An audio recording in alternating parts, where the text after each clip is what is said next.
함께 말씀 보시겠습니다. 오늘의 말씀은 마태복음 21장입니다.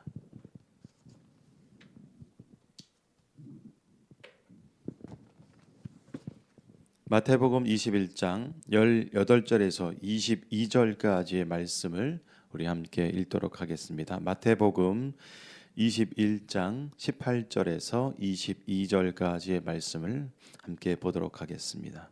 함께 읽으실까요? 이른 아침에 성으로 들어오실 때에 시장하신지라 길가에서 한 무화과 나무를 보시고 그리로 가사 잎사귀 밖에 아무것도 찾지 못하시고 나무에게 이르시되 이제부터 영원토록 내가 열매를 맺지 못하리라 하시니 무화과 나무가 곧 마른지라. 제자들이 보고 이상히 여겨 이르되 무화과 나무가 어찌하여 곧 말랐나이까? 예수께서 대답하여 이르시되 내가 진실로 너희에게 이르노니 만일 너희가 믿음이 있고 의심하지 아니하면 이 무화과 나무에게 된 이런 일만 할 뿐 아니라 이 산더러 들려 바다에 던져지라 하여도 될 것이요 너희가 기도할 때에 무엇이든지 믿고 구하는 것은 다 받으리라 하시니라. 아멘. 오늘 말씀의 제목은 의심 없는 믿음으로 함께 말씀을 보도록 하겠습니다. 의심 없는 믿음. 믿음의 반대말은 믿음이 없다, 뭐 이렇게 표현할 수도 있겠지만 예수님께서는 의심이 없는 믿음을 매우 더 강조하고 계십니다. 오늘 말씀의 또 부제도 제가 정해 보았는데요. 부제는 무엇이냐면 말라버린 무화과 나무로 인한 가르침, 이렇게 정해 보았습니다. 부제는 다시 말라버린 무화과 나무로 인한 가르침으로 부제를 정해 보았습니다. 오늘 말씀에 21장 18절에 보시면 이른 아침에 성으로 들어오실 때에 시장하신지라 이렇게 되어 있는데요. 그 앞에 말씀 17절에 보시면 그들을 떠나 성 밖으로 베다니에 가서 거기서 유하시니라. 예수님께서는 이른 아침에 성으로 들어오실 때에 그 전날 어디에 계셨냐 하면 성 밖에 있는 베다니에 가서 유하셨습니다.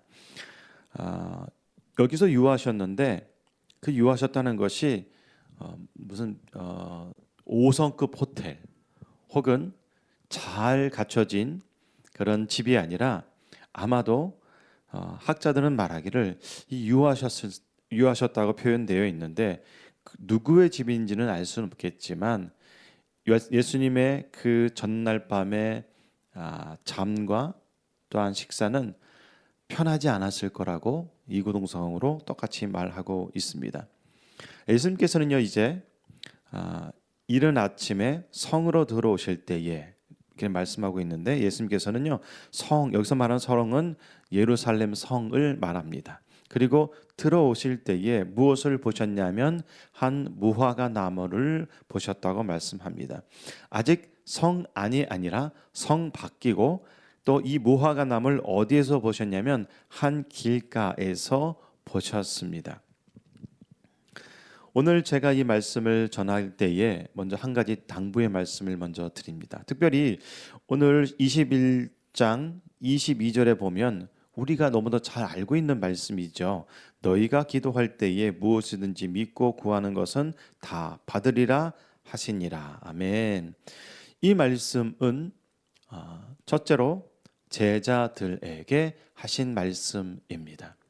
우리는 보통 성경을 읽을 때에 또 성경을 바라볼 때에 성경 속에 나와 있는 너희, 그 다음에 이스라엘, 그 다음에 우리라는 이 성경 속에 인칭 대명사나 어떠한 그 이스라엘이나 시온이나 이런 말씀들을 보게 되면 바로 우리는 즉각적으로 어떻게 반응하냐 하면 나 그리고 이 시대에 살고 있는 우리로 성경을 보고 있습니다.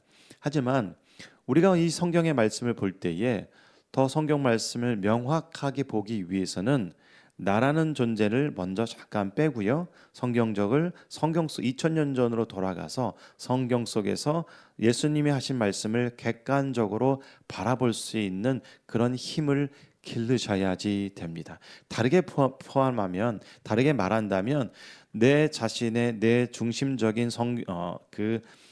시각으로 성경을 보지 말고 성경에서 무엇을 말씀하고 있는지를 먼저 찾으시길 바랍니다. 자, 그렇다면 오늘 18절 말씀에 보면 예수님께서 이른 아침에 성으로 들어오실 때에 어떻게 하셨냐면 배가 고프셨다고 성경에 기록되어져 있습니다. 많은 사람들이 예수님이 정말 배가 고팠는지 혹은 배가 안 고팠는지 잘 모르겠다. 어떤 사람은 배가 고팠을 것이다. 아니면 배가 고프지 않고 어떤 목적이 있으셔서 그 무화과 나무에게 가셨던 것이고 마태는 그렇게 기록하신 것이라고 표현되어져 있는데 저는 그냥 말씀 가운데 예수님께서 시장하신지라라고 그렇게 바라보겠습니다. 그런데 그것보다 더 중요한 것은 뭐냐면 여기 보면 18절에 보면 들어오실 때에 라고 표현되어져 있습니다. 들어오실 때 영어 성경에는 as he returned 라고 표현되어 있고요. 원어 성경에서는 어떻게 표현되냐면 에파나고라고 기록되어져 있습니다. 이 에파나고라는 이 단어는 이 언어는 어느 때 쓰이냐 하면은 특별한 목적이 있을 때 특별한 까닭이 있을 때에 이렇게 에파나고를 사용합니다. 대표적으로 예수님께서 베드로에게 밤이 맞도록 물고기를 잡지 못하였을 때에 배 우편으로 던져봐라. 네, 반대편으로 던져보라 하였을 때 물고기를 정말 많이 잡은 것처럼 그때 사용되어진 단어가 뭐냐면 에파나고입니다. 이것은 그냥 우연히 일어난 사건이 아니라 특별한 목적이 있을 때에 성경에서 예수님께서 사용하시는 언어입니다. 그러면 28절의 이 사건은 이렇게 볼 수가 있습니다. 예수님께서 예루살렘 성에 들어가시기 위해서 베다니에서 일찍 일어나셔서 예루살렘 성으로 들어가실 때에 특별한 목적을 가지고서 길가에 있는 한 무화과 나무에게 다가가신 것입니다.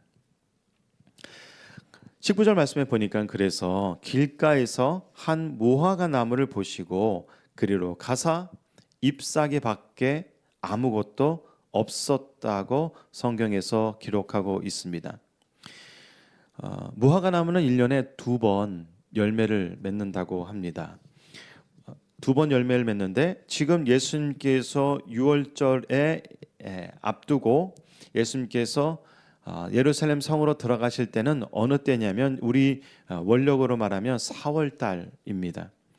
4월 달인데요. 보통 무화과 나무는 4월 지나서 5월, 6월, 7월에 무화과 나무에 열매를 맺고 또 그 이후에 8월, 9월이 돼야 무화과 나무의 열매를 맺는다고 그럽니다. 예수님께서 시골에서 자라셨고 이 무화과 나무는 어느 곳 아무 데에 서나 다 볼 수 있는 무화과 나무이기 때문에 예수님께서는 분명히 이 무화과 나무의 열매가 언제 맺혀서 따 먹을 수 있는 그 타이밍은 분명히 알고 계셨을 것입니다. 그렇다면 왜 예수님께서 무화과 나무의 열매가 따먹지 못할 정도로 아직 풋 열매인 상태임에도 불구하고 예수님께서는 한 무화과 나무에게로 가셨을까요? 예수님께서는 이제 한 무화과 나무에 가까이 가셔서 잎사귀밖에 아무것도 찾지 못하시고 이제 나무에게 말씀합니다. 이제부터 영원토록 내가 열매를 맺지 못하리라 하시니. 이 말씀에 가만히 보면 이제부터 예수님께서 하신 말씀 그 이때부터 언제까지요? 영원토록 어떻게 된다고요? 열매를 맺지 못할 것이라고 말씀합니다. 사실 이 말씀은 우리 마태복음에는 마치 오늘 하루에 일어난 사건처럼 보이지만 마가복음에서는 이 사건이 이틀에 걸쳐서 일어난 사건을 기록하고 있습니다. 예수님께서는 그 전날 무화과 나무를 저주하셨고 그 다음에 화요일이 된 오늘 그 무화과 나무에 시든 것을 보시기 위하여서 제자들과 함께 그 무화과 나무에게로 간 것입니다.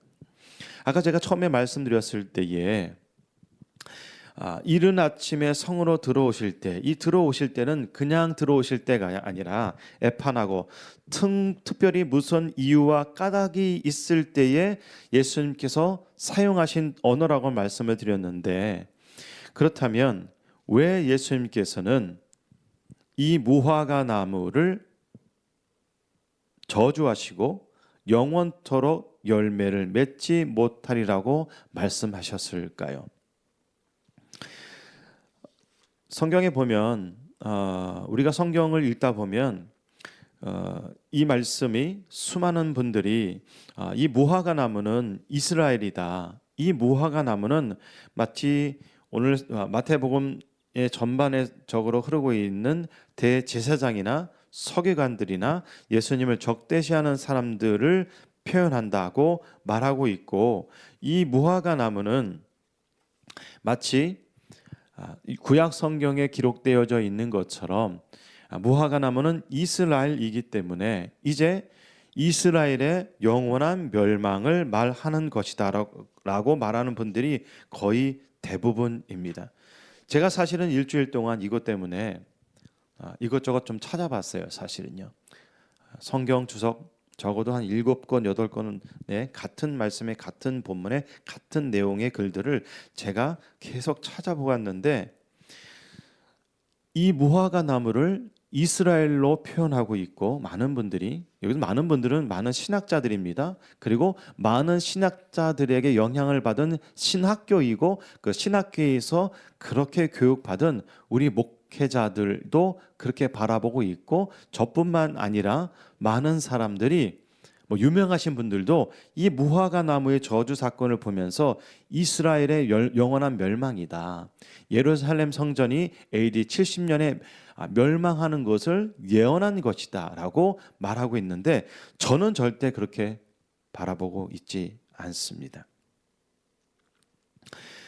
구약 성경에서 무화과 나무를 유대 민족의 번영의 표현으로 표현되어져 있는 것은 열왕기상 4장 25절과 미가 4장 4절인데요. 반대로 열매가 떨어지는 것이나 멸하는 것에도 또는 혹은 심판을 가리키는 데에도 이 무화과 나무의 열매에 대해서 구약에서 말씀하고 있는데, 하지만 그런 관점으로 오늘의 말씀을 읽게 된다면 전혀 다른 말씀, 전혀 맞지 않는 말씀, 어떻게 보면 전혀 잘못된 말씀이 됩니다.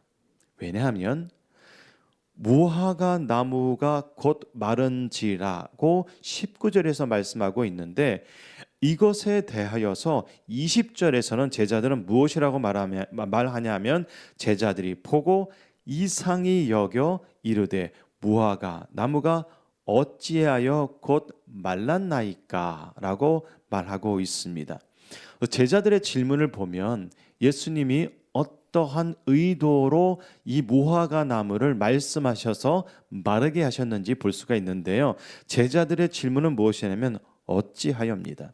이 어찌하여는 이 무화과 나무가 이스라엘 멸망이라면 왜 이 무화과 나무가 말랐습니까? 라고 말했을 텐데, 제자들은 그렇게 말하지 않고 어떻게, 원어 성경어는 포스, 영어로는 how, 어떻게 이 무화과 나무가 말랐습니까? 라고 질문하고 있습니다. 그러면 이 무화과 나무가 마른 사건을 통하여서 이스라엘의 영원한 멸망, 또한 예루살렘 성전이 완전히 무너져 내릴 것이라는 것이 예언이라면, 어찌 제자들의 이 질문과 그 다음에 21절과 22절에 예수님께서 의심 없는 믿음 있는 기도에 대해서 말씀하고 있나요? 앞뒤말이 안 맞잖아요. 마치 성경을 무화과 나무는 이스라엘이다, 시온은 교회이다, 이스라엘은 이 시대의 우리다 라고 보고 있는 잘못된 시각으로 가득한 것이 사실은 이 전 세계에 만연하고 있는 대체 신학의 영향력입니다. 이 대체 신학이라 하면 제가 향후에 이 대체 신학에 대해서 여러분과 함께 좀 이야기를 나누고자 하는데요. 오늘은 시간 관계상 이 말씀에 국한되어서 말씀을 드리고자 하기 때문에 대체 신학에 대해서 말씀을 드리지 않겠습니다. 하지만 오늘 이 무화과 나무가 이스라엘 혹은 대제사장 바리새인 혹은 예루살렘 성전의 멸망에 대해서 말씀하고 있는 것이 아닙니다. 여러분, 무화과 나무가 만약에 이스라엘이라면 예수님께서는 이제부터 무화과 나무 이스라엘이 네가 영원토록 열매를 맺지 못할 것이라고, 영원이라고 이렇게 말씀하셨는데, 성경 어디에도 이스라엘의 심판은 기록되어져 있지만 완전한 멸망으로 말씀하시는 구절은 전혀 없습니다. 다시요, 오늘 우리가 이 말씀을 정확하게 보기 위해서는 이스라엘의 멸망이 아니라 예루살렘의 멸망이 아니라는 것을 아셔야 되기 때문에 제가 강조해서 말씀을 드리는 것입니다. 성경 어디에서도요, 이스라엘의 영원한 멸망은 없습니다. 그런데 제가 아까 적어도 7, 8권의 이 똑같은 본면에 똑같은 내용의 본문 말씀을 가지고 여러 책들과 주석을 봤는데 거의 다 많은 주석과 성경학자들이 뭐라고 말하냐 하면 이스라엘은 멸망당했다. 예루살렘 성전이 AD 70년에 멸망되었고 그러므로 인해서 이스라엘 백성들이 전 세계 모두 다 흩어져 버렸기 때문에 이제 이스라엘은 없고 우리가 이방인인 우리가 이제 새로운 영적 이스라엘이다 라고 성경을 바라보니까, 성경을 볼 때 시온은 교회로 바라보고 이스라엘은 나라고 부르고, 오늘 22절의 말씀에 보면 너희가 기도할 때 무엇인지 믿고 구하는 것은 다 받으리라, 이 말씀이 너희가는 나로 해석해버리는 전혀 엉뚱한 방향으로 가고 있다는 사실을 여러분 깨닫길 바랍니다. 대한민국, 그것도 남한이라는 이렇게 남한 땅이라는 이 절반뿐인 땅에서도조차 우리가 이제 새로운 이스라엘이 되었다고 가르치고 믿고 그렇게 우리가 신앙생활에 훈련받아 있고 그렇게 해석하고 그 다음에 적용하고 있습니다. 여러분, 성경 그렇게 보는 것이 아니에요. 그리고 이스라엘의 멸망에 대해서는요, 성경 어디에도 기록된 바 없고, 특별히 이스라엘의 완전한 멸망을 말씀하시지 않고요, 오히려 이사야 6장 13절을 말씀해 보면 이렇게 기록되어져 있습니다. 제가 읽어드릴게요. 이사야 6장 13절의 말씀입니다.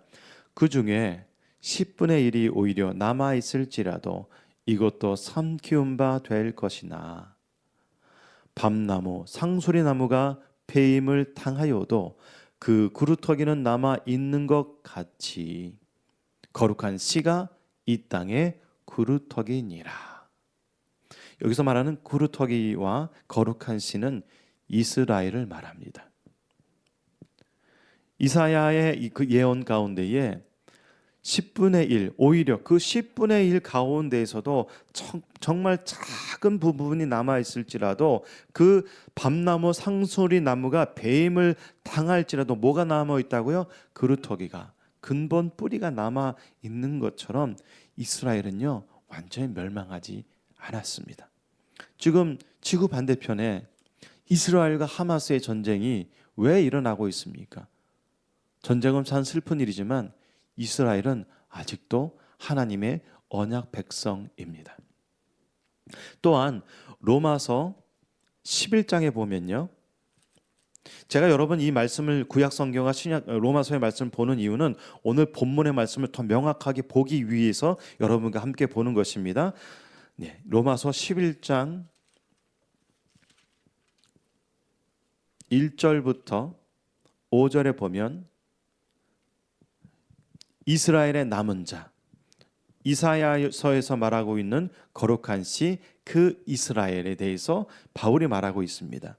자, 이 말씀이 우리라고 생각하지 마시고 이스라엘이라고 생각하시고 이스라엘의 남은 자라고 생각하시고 성경을 읽게 되면 여러분 정확하게 성경이 더 잘 보이실 거예요. 자, 바울이 말합니다. 1절 그러므로 내가 말하노니 하나님이 자기 백성을 버리셨느냐? 하나님이 자기 백성을 버리셨느냐? 자기 백성이 누구일까요? 우리요? 아니요. 이스라엘입니다. 그럴 수 없느니라 나도 이스라엘인이요. 바울도 이스라엘인이에요. 다르게 표현하면 바울도 유대인입니다. 아브라함의 씨에서 난 자여 베냐민 지파라. 2절 하나님이 그 미리 하신 자기 백성을 버리지 아니하셨나니. 그렇죠. 무화과 나무를 완전한 이스라엘의 멸망으로 본다면 이 말씀이 바울이 말하고 있는 말씀이 안 맞잖아요. 무화과 나무의 저주는요 이스라엘의 멸망이 아닙니다. 자, 계속 성경을 봅니다. 하나님이 그 미리 하신 자기 백성을 버리지 아니하셨나니 너희가 성경이 엘리야를 가리켜 말한 것을 알지 못하느냐. 그가 이스라엘을 하나님께 고발하되 주여 그들이 주의 선지자들을 죽였으며. 이 3절 말씀은요 이스라엘 백성들이 선지자를 죽인 사건들, 구약의 내용을 지금 바울이 이야기하는 거예요. 주여 그들이 주의 선지자들을 죽였으며 주의 제자들을 헐어버렸고 나만 남았는데 내 목숨도 찾나이다 하니. 4절 말씀 그에게 하신 대답이 무엇이냐. 그에게 하신 대답이 누가 하신 거예요? 하나님께서 엘리야에게 하신 말씀입니다. 내가 나를 위하여 바알에게 무릎을 꿇지 아니한 사람 7,000명을 남겨두었다 하였으니. 예를 든 겁니다. 예를 든 거예요. 그렇다 보니까 5절에서 바울이 말합니다. 그런즉 이와 같이 남은 자가 있다. 지금도 은혜로 택하심을 따라 남은 자가 있느니라. 은혜로 택하심을 따라 남은 자가 누구입니까? 이스라엘이죠. 자, 본문으로 다시 돌아갑니다. 마태복음 21장 18절에서 22절의 말씀. 자, 그러면 예수님께서는 마태복음 21장 18절에 들어오실 때에 특별한 목적을 두고 에파나고 특별한 목적을 두고 제자들을 데리고 어디로 가셨냐면 한 무화과 나무, 이제 어제 저주하셨고 오늘 말라버린 아침 일찍 제자들을 데리고 무화과 나무 앞에 서서 이제 말라버린 무화과 나무를 같이 보십니다. 제자들이 말하죠. 제자들이 보고 이상히 여겨 이르되 무화과 나무가 하우 어떻게 왜 아닙니다. 어떻게 이렇게 쉽게 곧 말라버렸습니까? 라고 대답합니다.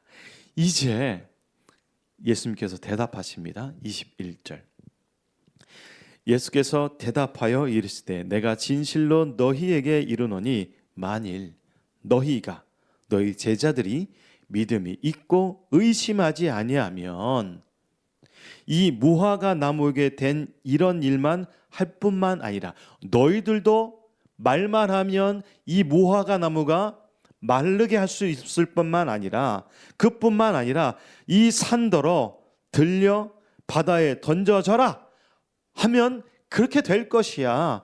너희들도 그러한 나와 같은 제자가 될 것이야. 나와 같은 능력을 해가는 사람이 될 것이야.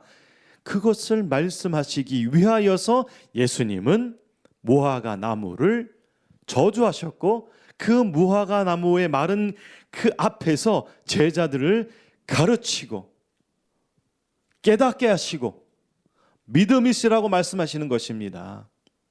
예루살렘의 멸망이 아니라는 것이에요.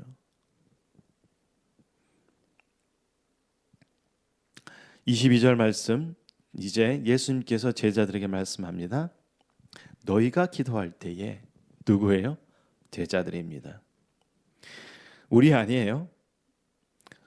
제자들아 너희가 기도할 때에 이제 무엇이든지 믿고 구하는 것은 다 받게 될 거야 라고 예수님이 믿음의 확신, 의심 없는 믿음에 대해서 제자들에게만 지금 가르침을 주고 있는 이 사건입니다. 여러분, 제가 성경 말씀, 이 말씀을 볼 때 서두에 그렇게 말씀을 드렸죠. 우리가 성경을 어떻게 봐야 됩니까? 객관적으로 봐야 됩니다. 성경을 어떻게 봐야 됩니까? 예수 그리스도 중심으로 봐야지 됩니다. 성경을 또 어떻게 봐야 됩니까? 성경은요, 마태, 마가, 누가, 요한복음에서 예수님께서 하나님의 나라의 그 천국 백성의 천국 복음을 전파하시고 또한 가르치시고 또한 고치시고 치유하는 사건, 보통 이것을 우리가 예수님의 3대 사역이라고 말씀하시는데 그 두 번째 사건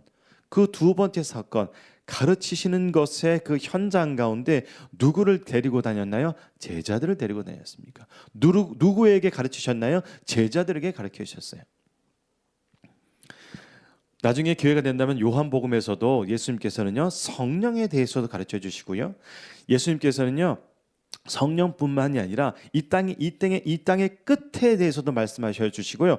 또 참 마태복음에서는 어리석은 제자들의 그런 그 다툼도 있었지만 예수님께서는 당신의 십자가 지심과 부활에 대해서도 우리 지지난 주일날 성경 말씀을 보았잖아요.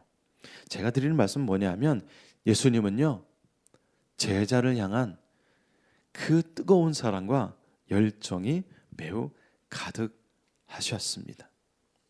자, 그러면 여러분 21절의 말씀, 이 산더러 들려 바다에 던지는 기도, 이렇게 될까요? 제자들은 그렇게 했습니다. 무화과 나무가 나무에게 말만 하면 이 무화과 나무가 말라 비틀어진 것처럼 제자들은 그렇게 사역했나요? 그렇죠. 그렇게 더 큰 사역을 감당하였습니다.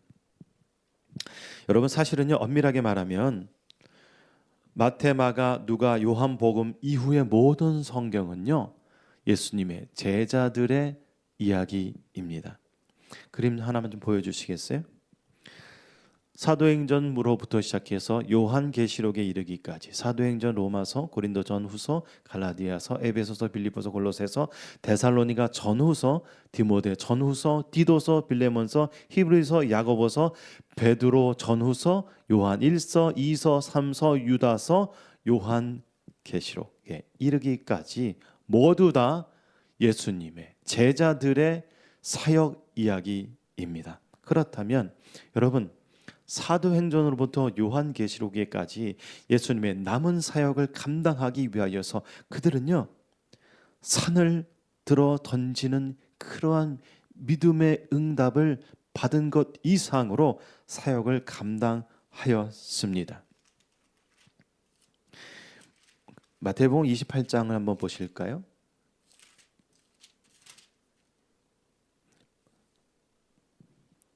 마태복음 28장 19절과 20절에 보면 18절부터 볼까요? 마태복음 28장 18, 19, 20절에 보면 예수께서 나와 말씀하시되 하늘과 땅의 모든 권세를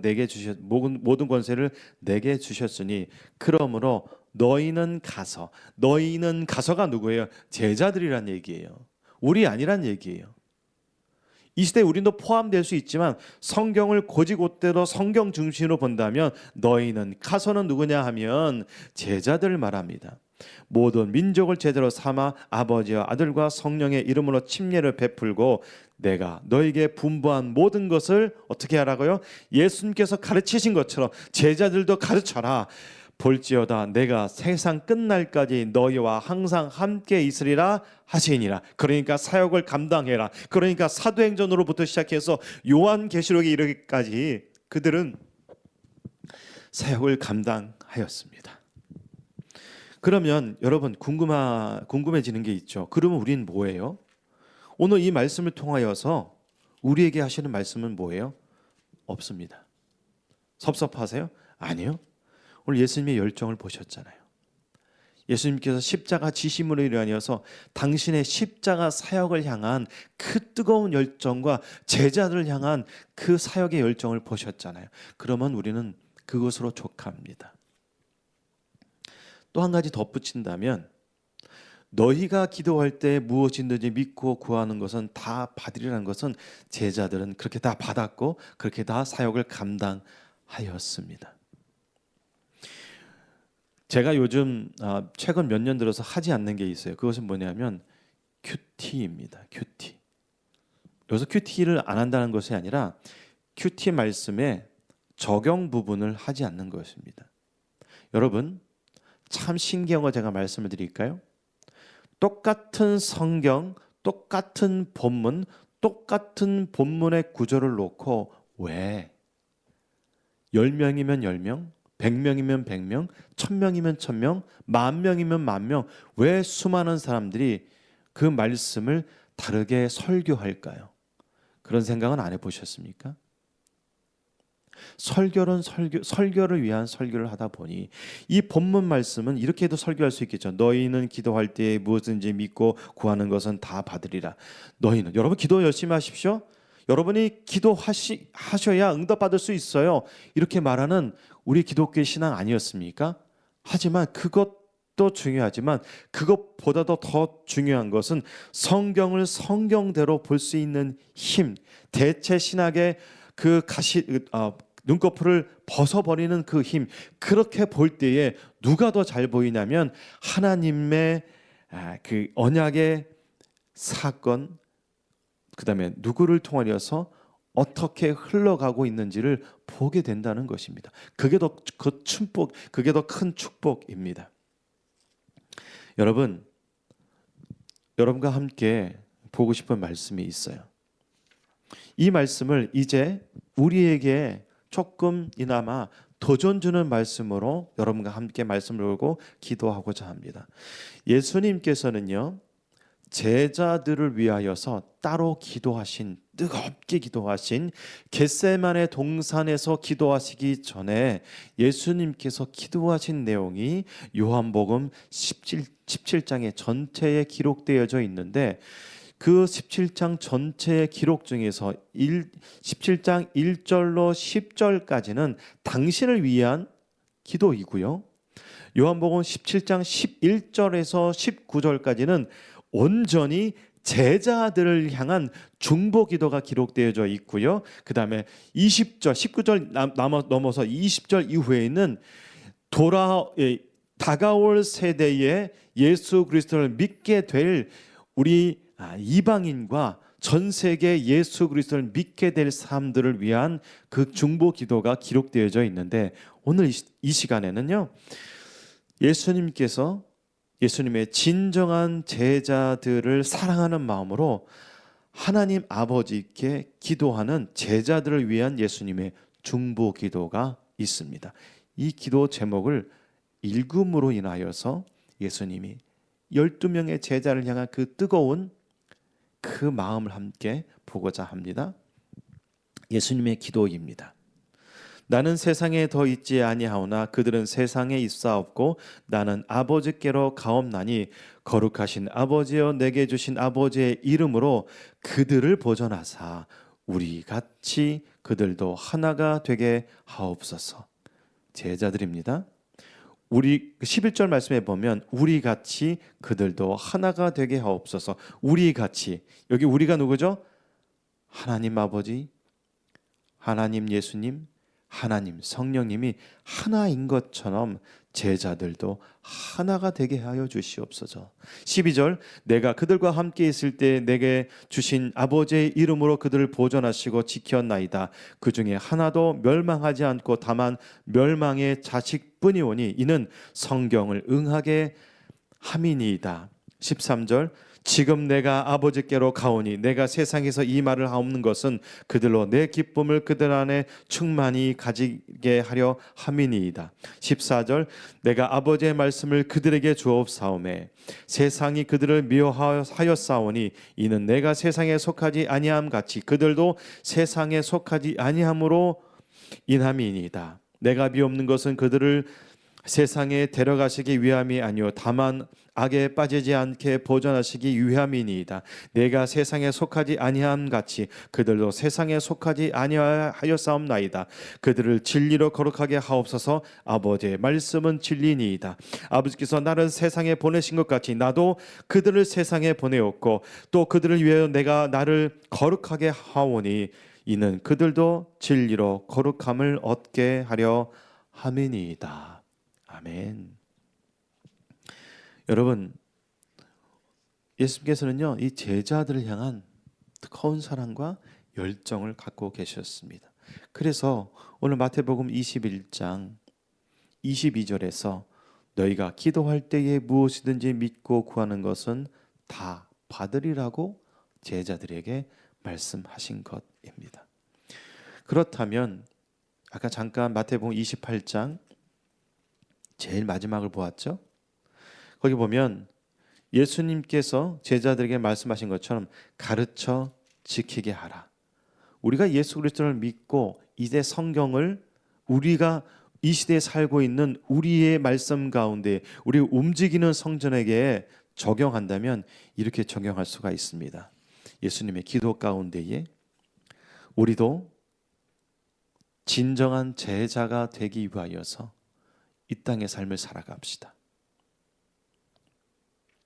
그리고 우리가 이 땅에 예수님의 제자가 되어서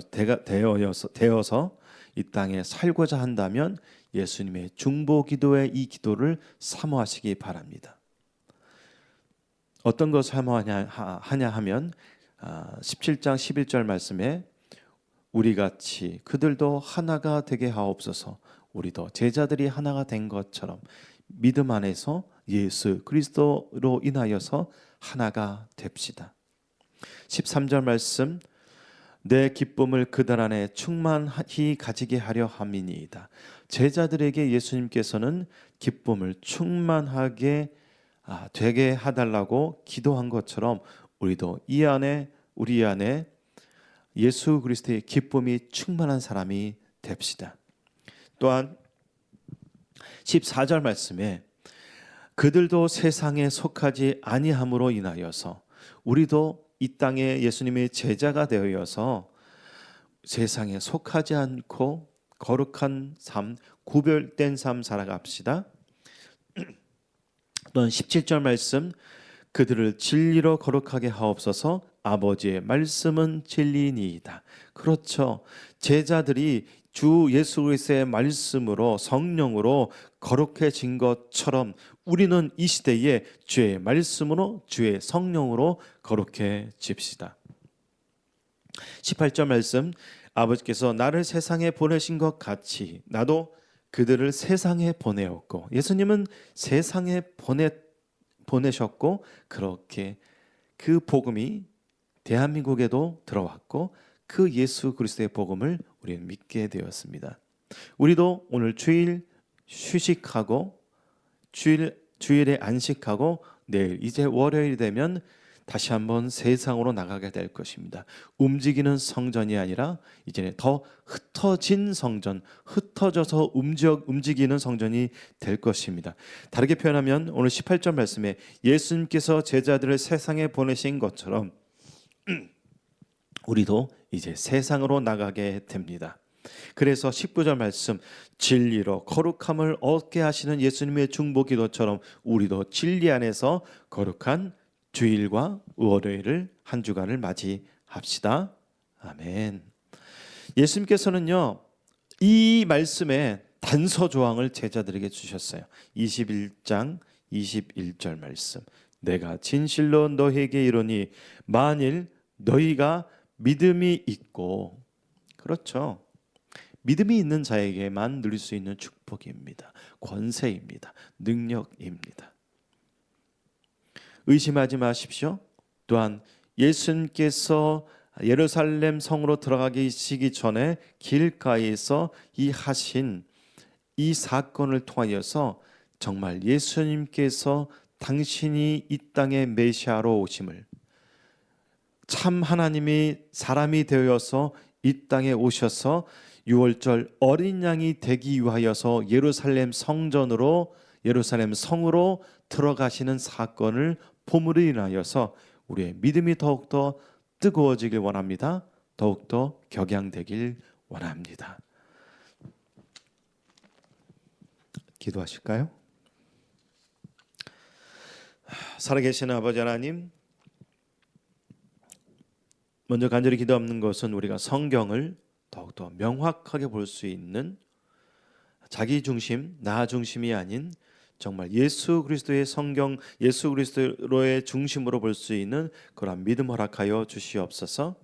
살아계신 아버지 하나님, 예수님께서는 무화과 나무를 메마르게 하시는 사건을 통하여서 제자들에게 도전을 주셨고 또한 의심 없는 믿음을 강조하셨습니다. 제자들은 때로는 성경 속에서 어리석고 실수가 많고 또한 서로 다투는 모습이었지만 부활하신 예수 그리스도를 만남으로 말미암아 그들에게 성령의 충만함으로 말미암아 사도행전으로부터 요한계시록에 이르기까지 하나님께서 맡겨주신, 예수님께서 맡겨주신 그 사역을 정말로 산을 옮기는 것 이상으로 크게 그 믿음을 통하여서 감당한 것을 우리는 보았습니다. 우리도 이 시대에 진리로 거룩하게 하여 주시옵소서. 말씀으로 거룩하게 하여 주시옵소서. 성령 충만함을 통하여서 이 시대에 쓰임받는 예수 그리스도의 이 시대의 참된 제자가 될 수 있도록 그런 믿음의 은혜를 허락하여 주시옵소서. 성령 충만 허락하여 주시옵소서. 우리의 구원자 되신 주 예수 그리스도의 이름으로 기도드립니다. 아멘.